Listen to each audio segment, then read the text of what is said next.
Alam niyo ba guys sa record, ito daw ang pinakamagandang skin na ginawa ni Moonton sa ML.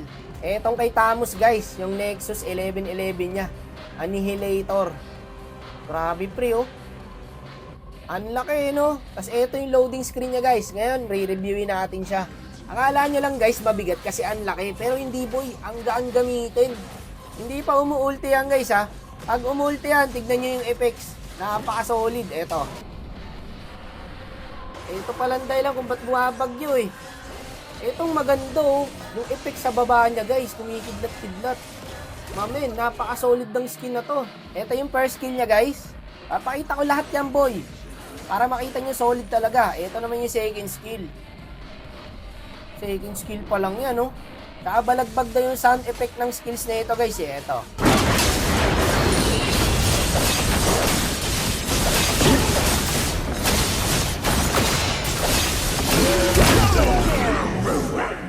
Walang yan, limaw boy.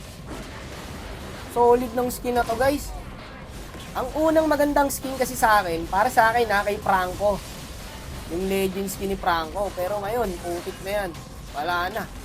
Tayo na kain yung Franco dito guys. Ang ganda ng effects na ito. Lalo na sa mga Tamus user dyan. Kung Tamus user ka, hindi ka ba magagandaan dyan? Oh. Amo, di ba? Lalo pag umulti na siya guys, no? Kita mo talaga yung binayad mo. No, yung kumikidlat-kidlat.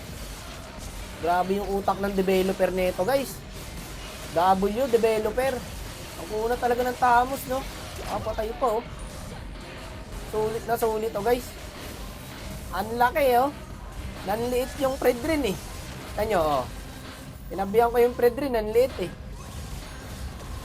Grabe, oh. Parang kasing laki ng tower. Pero magaan, guys, ha. Legit. Maniwala kayo sa hindi. Mukha lang siya malaki, pero sobrang gaan gamitin. Di, gabi, ang ganda talaga ng ano, guys. Yung nasa baba niya, yung effects, ayun, yung kumikidlat-kidlat, oh. Walang nakita nyo ba yan, guys? Parang may another universe, no? Pag ulti niya, guys, mararamdaman mo na kagad yung binayad mo pag kinuha mo to. Ganong kaganda tong Tamus na to, boy. W, Moonton, solid nito. Marami nang kumuha na ito, guys. Yung iba nga, hindi nagtatamos, kinuha to kasi pang collection lang, eh. Kasi ang ganda, eh. Paano makuha yung guys? Punta ka lang sa Double 11 event ni Moonton. Tapos, exchange mo lang siya na 800 crest lang pala to. 800 points lang guys ang kailangan mo. Para may ganito ka na. Mas madali mo na makukuha ngayon to guys. Kasi may promo Diaz po. Kaya W talaga Moonton. Apakaganda guys. Grabe tong skin na to. Saka hindi lang yung guys. Kasi may mga exclusive skins din po. Tulad ni Nolan, ni X-Board, ni Haya, at ni 11. Ayan po oh. Pero kung ako lang, kay Tamus talaga kukunin ko dyan guys. 800 crest lang po ang kailangan mo. Tapos may promo Diaz pa. Sa mga Tamus user dyan, alam nyo na.